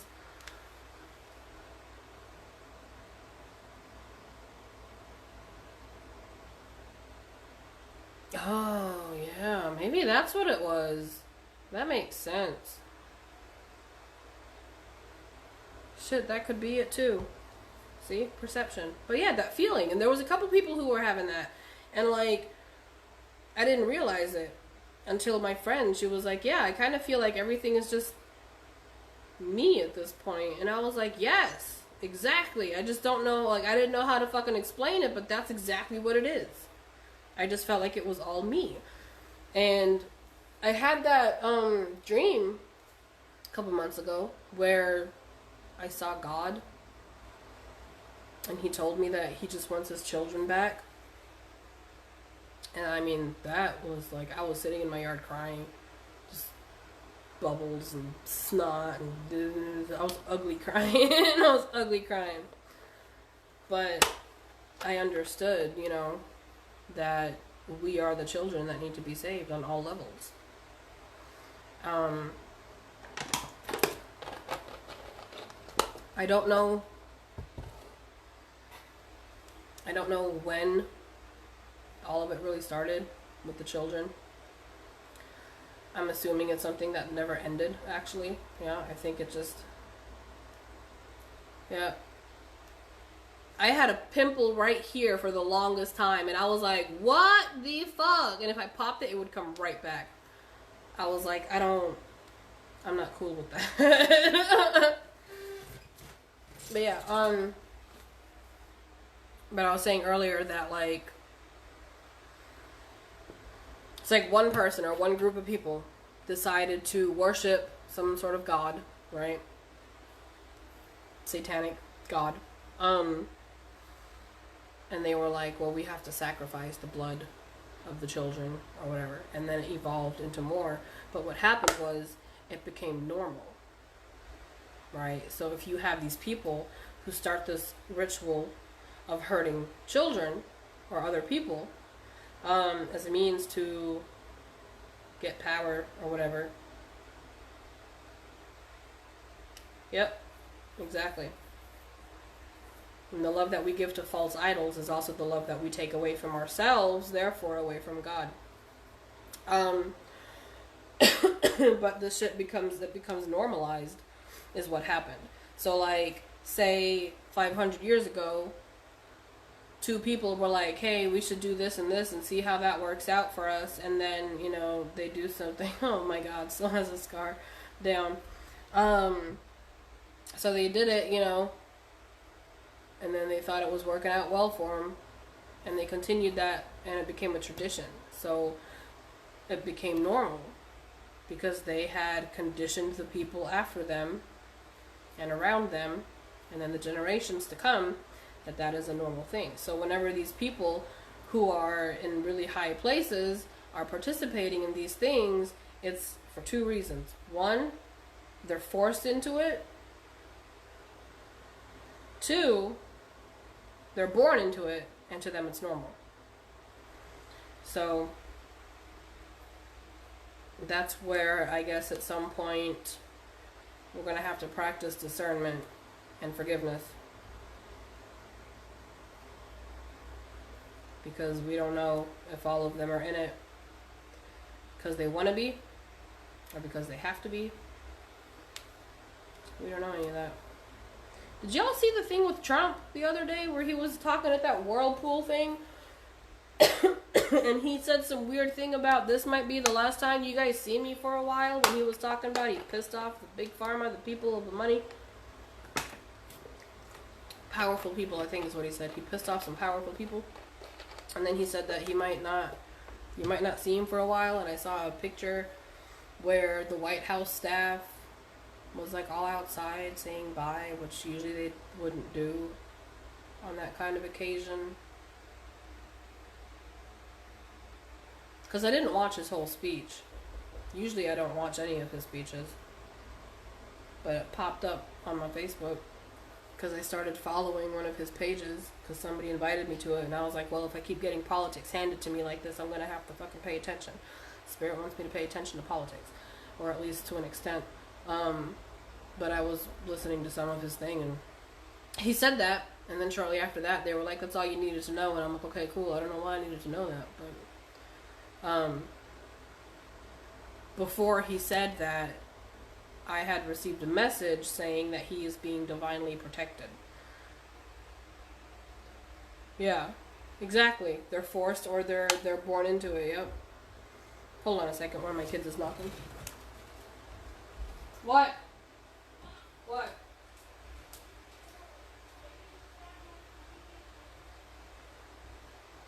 Did you finish the dishes?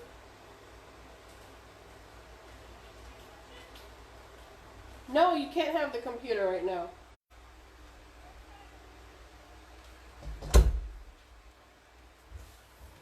My son wants the computer. But I said no. I said no. Because he ain't been doing his chores.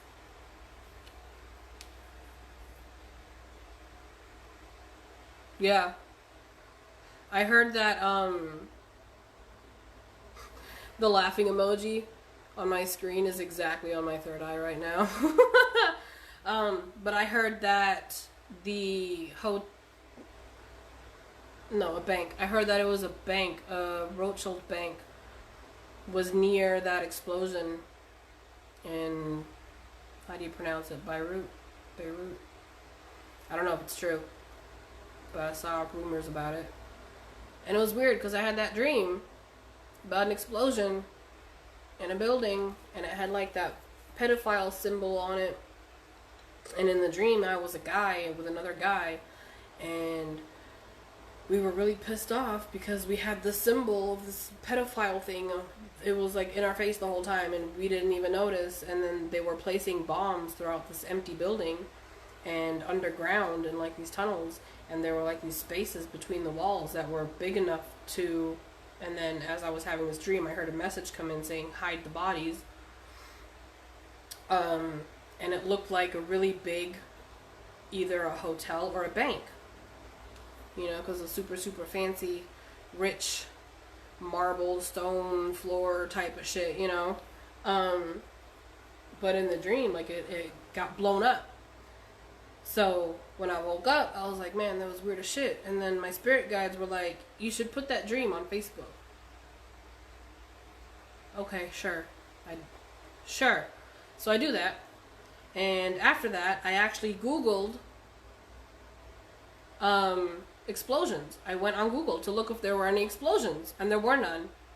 And then later on in the evening, evening time, I see the video of the explosion, and I go, holy shit. So I look it up, and I'm like, dude, that shit happened after I had my dream. Just like when I went live with that Justin Bieber thing, I had this weird fucking download come in the day before in the shower, which in water I get a lot of information, about how Michael Jackson was a high vibrational being.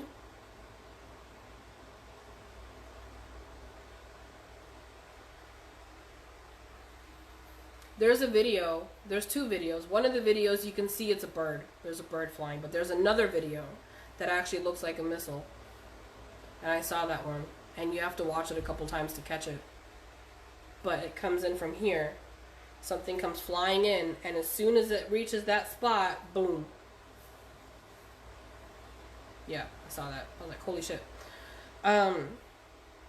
But yeah, so I had that download come in the day before, and I told my friend, I had told Shauna about it. I was like, I don't know why, but they want me to tell you this. Michael Jackson was a high vibrational being, and they kept him in a state of fear with these allegations to lower his vibration. All right, keep somebody in a state of fear by threatening their livelihood, threatening their career, threatening their freedom. All right, keeping them in court and all this shit. So I was like, that's a random ass message to get, but okay. The next day, I'm listening to Justin Bieber, and which I was in a hardcore Justin Bieber phase. See on my Facebook, be like, listening to Justin Bieber folding laundry, like, I don't know what, but like, I'm a Bieber fan, guys. Like, I was obsessed with him for a couple of weeks. So I'm listening to his music, and one of the songs comes on, and I get this message. That's weird. And I didn't share the full message that I got, but the message made me cry. And they were like, go live. Okay, go live, right? If I go live, I'm not really sure. Sometimes I know kind of what I'm going to be talking about, but I'm not really sure what I'm going to say. Because a lot of the time, it comes through as channeled messages at some point. So, I ended up explaining the Michael Jackson thing that I had received the day before. And I was talking about how Justin Bieber's songs have the same messages that I have within the blog, just that they are perceived differently and written differently and expressed differently. But intentions, purpose, those are all messages that he has within his songs. So, and I also had a live before that where I was talking about express your messages through art.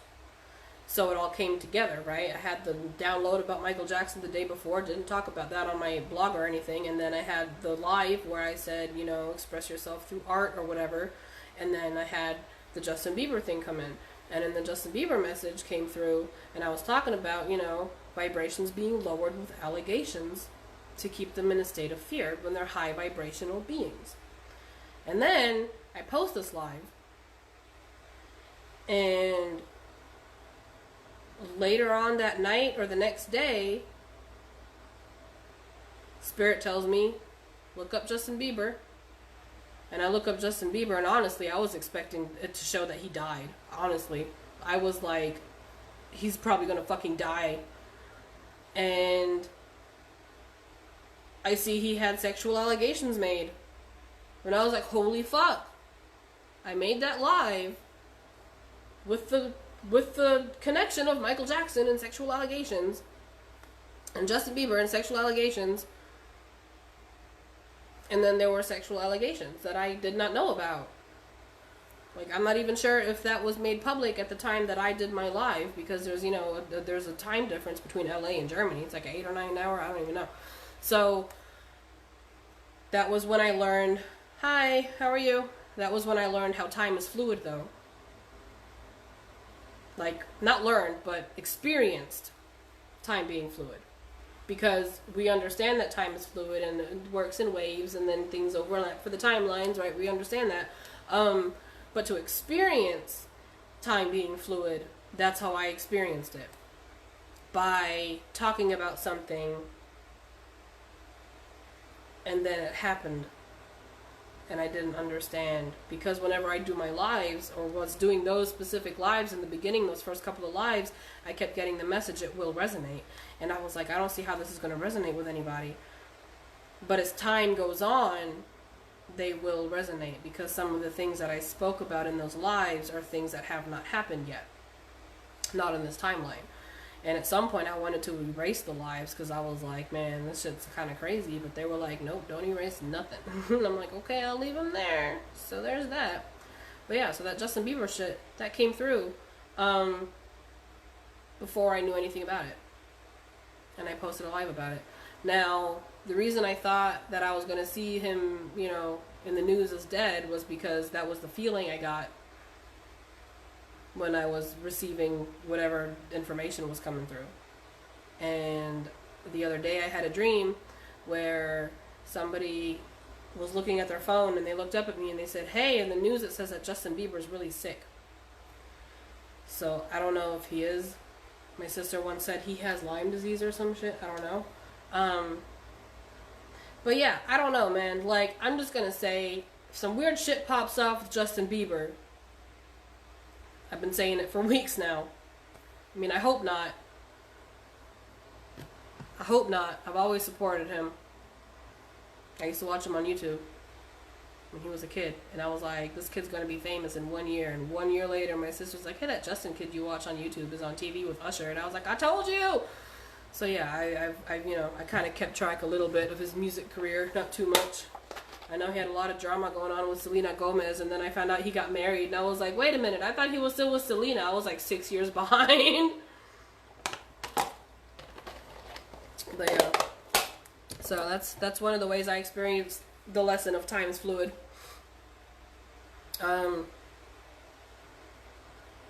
Yeah, which I've never had like that before. It was pretty cool.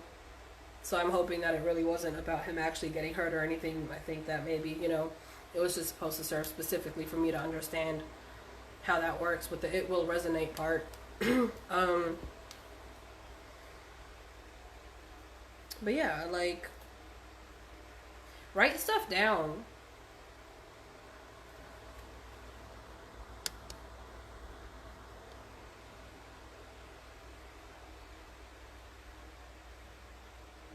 Yeah, I heard something about Miss Maxwell, good, whatever her name is, that her husband had something to do with it. So that's what that was?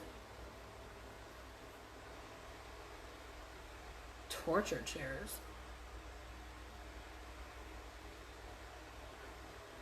Good God. But why in that country?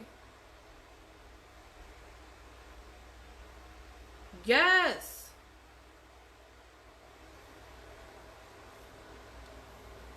Yeah, I had on the radio the other day, I heard that China, they took down the American flag and they shut down, I don't know if it's an American embassy or something to do with America, but they shut it down and they took down the flag. And when I heard that on the radio, because I don't really watch the news or TV or anything, you know. Last night I watched some Netflix, but like I don't know, TV doesn't really keep my attention too often anymore. I'll just try to watch a movie or TV shows on occasion, but I'll go for weeks or even months without watching anything except for, you know, what I choose to watch on YouTube or what pops up on Facebook. I'll look into things. But I heard that, and my very first feeling was, oh shit. Like, oh shit.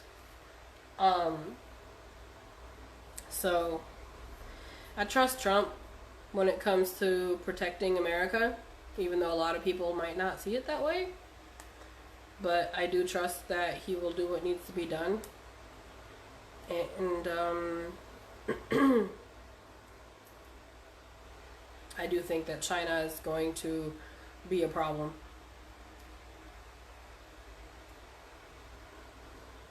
They kind of already are. Anybody find out what those seeds are? Because that's some weird shit. That's weird.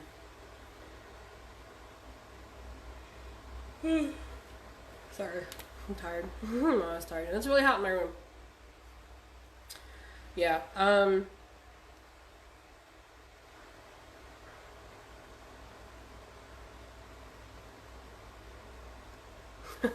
Yeah. It is stressful, man. Like, whenever I moved back here, I only had German cable at first because the house I lived in before, it took months to get internet set up. They were like, we can't do it. You don't have an available line in your house. And I was like, well, that's fucking bullshit because it's a 2-family house. And the family that lived in my part of the house is now living in the back part of the house. And they said that they canceled their internet, so who is using my line, right? But it turned out to be a whole fucking thing. So I didn't get internet until April, and I moved in January. Well, December 31st I moved in. And then April I finally had internet. So all I had was German cable TV, and I learned really quick that I didn't like watching German cable TV because the German translation from American shows, the mouth movement is different than the words, and it irritated me. And the voices irritated me because I was like, that's not what Sheldon sounds like. So, okay. So yeah, I didn't watch much TV, and then like we watched DVDs. I watched a lot of DVDs. And I remember when I saw that Trump won the election, I remember that I had like a flipping through channels, something about Trump won the election, and I was like, yeah, I already knew he would. So I just kept going. I didn't care. I didn't care. I always knew he would win, but I did not pay attention to any of it because before I came here in the States, I didn't have cable either. I had cable. I was paying for cable, but for some reason, my channels never fucking worked.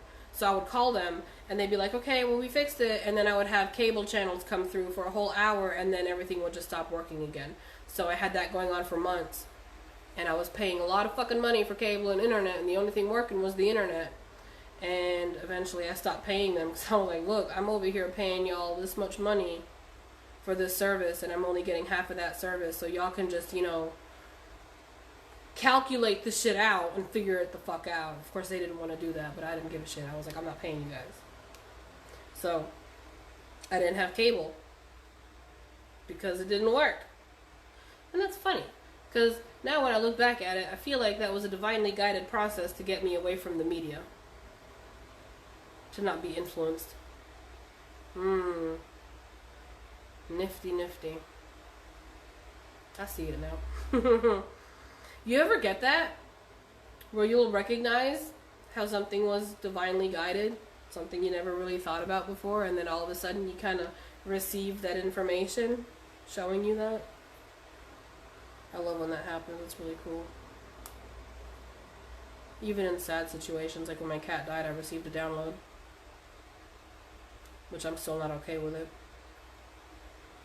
But I understand to an extent now, so. Still fucked up. This bee sting is itchy.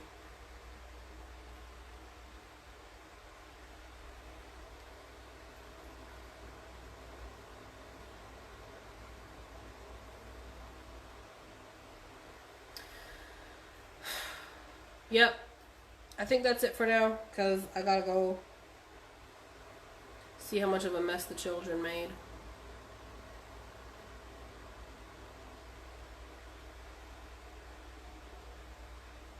It's really cool, right? When that comes through like that. And then you're like, I'm not crazy. I'm not crazy. But yeah, I'm gonna go sit in the other room where it's not so hot. My room is the hottest room in the house right now, because the sun comes up on this end. And this morning it was so hot by my window, I checked if my heater was on. I was like, whoa. So it's really warm for Germany, and we don't have air conditioning, so we just kind of chill out in the pool and in the cooler rooms in the house.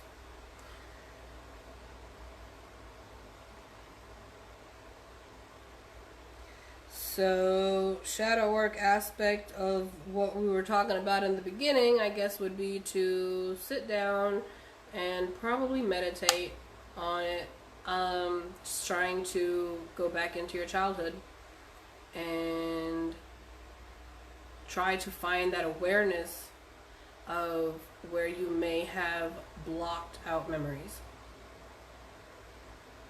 Try to find that awareness of blocked out memories and then try to unblock them, or at least open yourself up to allowing them to resurface, to be released.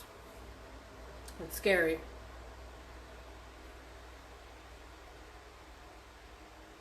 But it's a necessity for healing.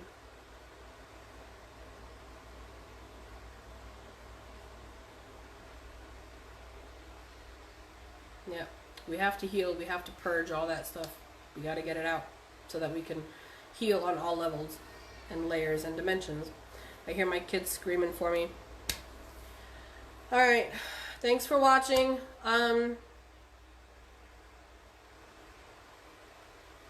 I'm gonna do a live in my group sometime this weekend. Still not really sure how I'm gonna do it with the time schedule there. You know, being on my blog on a live with the time differences, it's kind of like people can just go in and, you know, see whenever. But in the group, it's a little different because I'm actually trying to, you know, have them ask questions or share their dreams and stuff so we can go over them as like a group and people can help each other out with the shadow work aspect of it. So that's what I'm trying to set up for the group. It's just that with the time difference, it's a lot of math for me. So I'm figuring that out. And then I'll probably do that tomorrow or later today whenever my room is not frickin' sauna. Okay. I'll talk to you guys soon. Thanks for watching. I love you.